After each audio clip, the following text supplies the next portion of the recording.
What up, JK fam? We are back with another video. Thank you guys for tuning in today.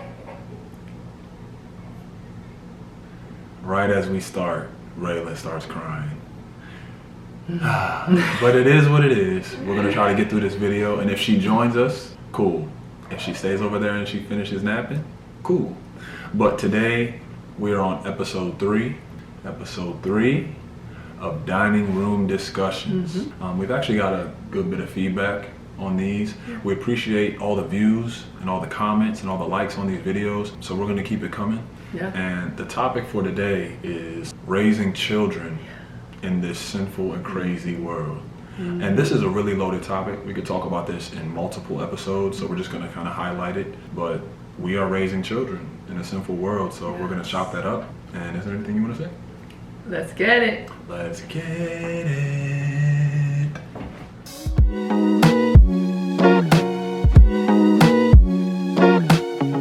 So like we said, we are back with episode 3 of our dining room discussions. Today we're going to talk about just the struggles of raising kids in a sinful world. And we kind of want to hint on a bunch of different things, but one thing that I know we both definitely want to talk about is just the presence of social media. You know, a lot of kids have phones now. They're able to access the internet. They all have Instagram, Twitter, TikTok. Like, you can walk down the grocery store and see like a 10-year-old doing a TikTok in the middle of the aisle, you know? But yeah, like the presence of social media and like what's on social media can really impact how a kid thinks and how they act. Do you want to touch a little bit about that? Yeah, and you forgot Snapchat. Oh, Snapchat. Snapchat's a big one. Yeah. But anyway. Facebook. I know old people use Facebook, but. But she's right. I think social media has done a lot of good for the culture. It has offered people the opportunity to connect, to grow, to find opportunities to do things in this world. But I think we can't forget the fact that it's done what you just said. It's given kids access to things that 20 years ago kids did not have access to.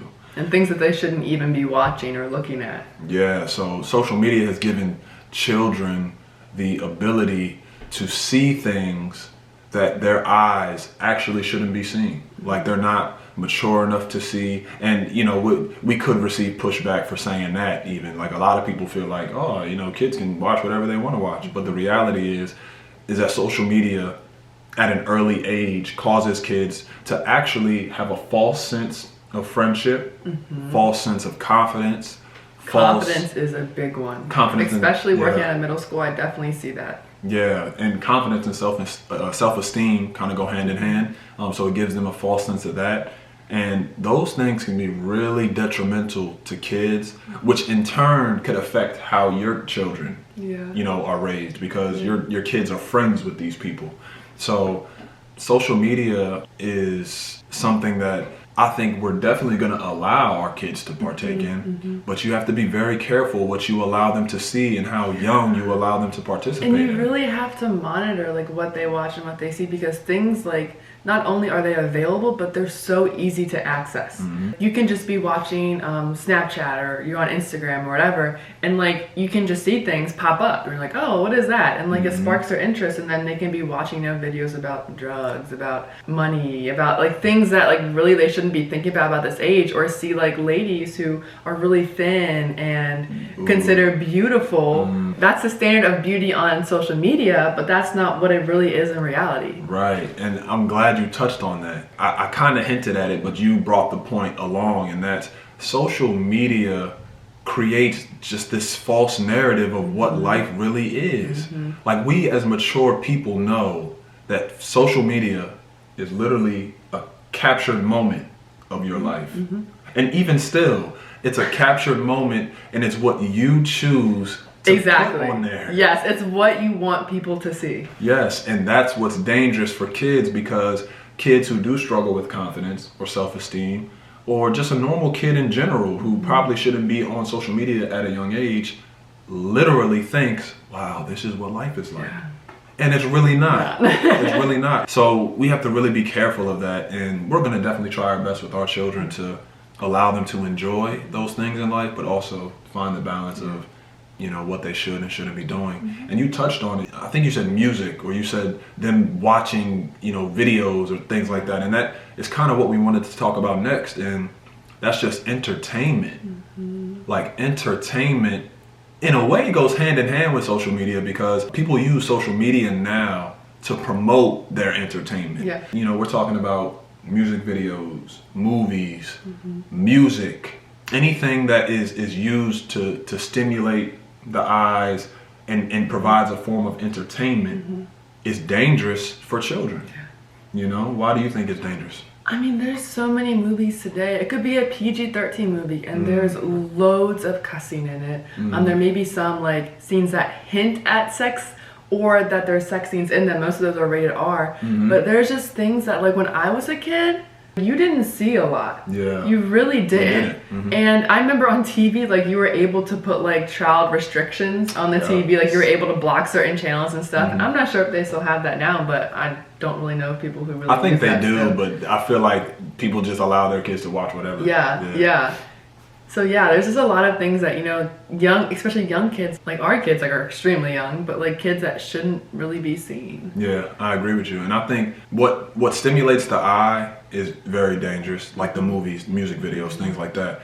But I've learned over the course of my life that music has a huge impact on the brain and the psychological development and outlook on life that is really dangerous. And what I mean by that is we're Christians, as you all know, so we try to listen to things that only honor God. Whether it's rap, worship music, gospel music, whatever. Yeah, but we don't listen to secular music. We don't listen to secular music anymore.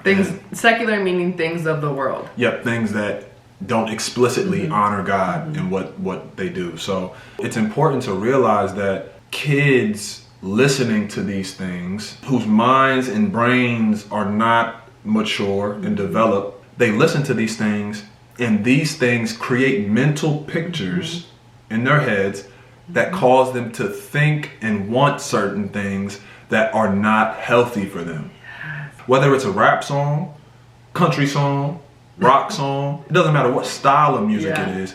If the music itself is not a message or giving a message that is honoring God or that's safe for the ears of children, even young people, it literally causes them to live life differently.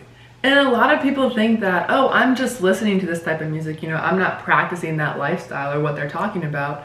But if you're listening to it, I know if I listen to music, I have that song in my head all day long. So you're really just focusing on those words, and it can be cuss words, it can be about anything that's not honoring towards God that you're listening to.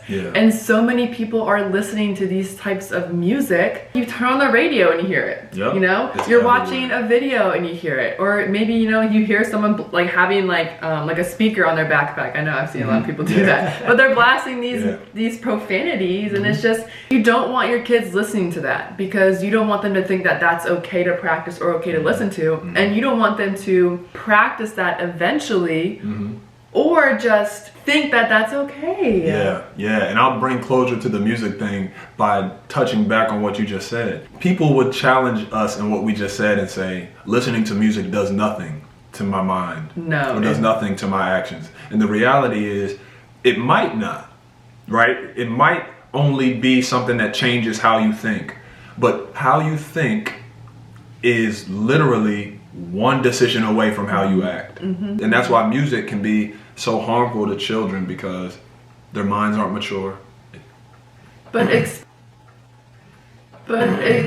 especially that, like, if they look up to that rapper, or if they look up to that singer or entertainer, like, and they say, oh, well, they sing about this, well, they do that, I can do it. But no, like, you can't. Right, I agree. And that's a great point too. So music provides danger for our children and entertainment in general. The last thing we want to talk about, because this video is getting kind of long, is just how kids have more power than they've ever had. Kids nowadays have less discipline on their lives than they've ever had. Nowadays, like, it's common for parents to want to be their kid's best friend. So instead of being that disciplinarian or holding these standards and these rules, it's common for parents to be their kids' friend. As a parent, like, it's a fine line. Like, you really want to balance being there for your kids and being their everything, but also teaching them the right way and the right path Facts. to go, and Facts. disciplining them when needed. You know, a lot of parents might teeter farther on one side than the other, and they Yep. want to be their kid's best friends because Right. as a parent, I know, like, you want your kid to love you. You want your For kid to sure, appreciate you, and Mhm. you want them to always come to you when needed, but you are not your kid's best friend. Right. And to piggyback on that, the Bible, which we believe, teaches that, excuse me, I don't know why I'm burping. I ain't even eat nothing, drink nothing, but my bad. Anyway, the Bible teaches that we are supposed to train a child in the way they should go. Yeah. Training meaning we are the ones that have the tools to provide them. We're the ones that have the guidance to provide them, and we are supposed to be guiding them in what's good and right throughout their life. We're not supposed to be on their level, or not on their level, but we're not supposed to bring them To us. to our level. Yeah. There has to be a healthy understanding of I'm in charge, I'm the authority, me and your mother, right, together are the authority, and you are our child, so you are going to do what we say for you to do. But that's lost Yes. nowadays in so many places. And I think if we want to see a change in our crazy world, our sinful world, it starts with the home. It starts immediately. It with the starts home. with the home. Parents have to do a phenomenal job of training up children in the way they should go and in the things that are good and right. That was quick. It was very quick, and we just wanted to ice skate on a few things. We didn't want to dive too deep. I enjoyed this. This was cool me because too. we can honestly do a part 2, part 3, part 4 of this to keep talking about things that are harmful and sinful in this world to children, but also how we go about handling those as things. Christian parents, how we teach our kids and raise our kids. Yep, for sure. So, anything else you want to say in closing? No, I think that's everything that I wanted to say. Yeah, I enjoyed this. This was Yeah, good me too. because this is something dear to our heart. We both have, we're married. We have 2 young children, as you know. Yes, that are ours. As y'all know, yeah, there's nobody else involved. But, and this is something that's close to our heart because we're brand new to this parenting thing.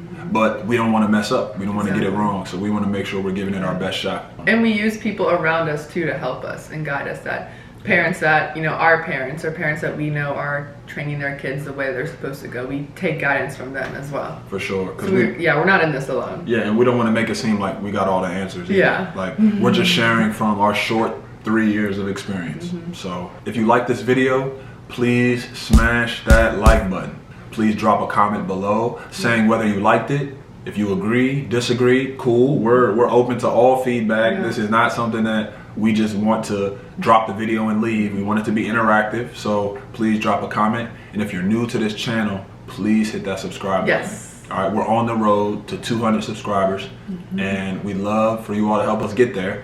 And that's it, man. We're just trying to do our best to do everything, right, for God's glory and for someone else's good. Facts. And we're trying to train young women and men to be soldiers for Jesus in this sinful and crazy world. So that's it. Anything you want to say? She literally ignored me, but it's cool. No. It's cool. I held up the peace She held up her sign. peace sign because she's saying she wants y'all to get up out of here. We got stuff to do. Not that. Nah, but that's it. That's all we got for today. All right. All right, JK fam out. Peace.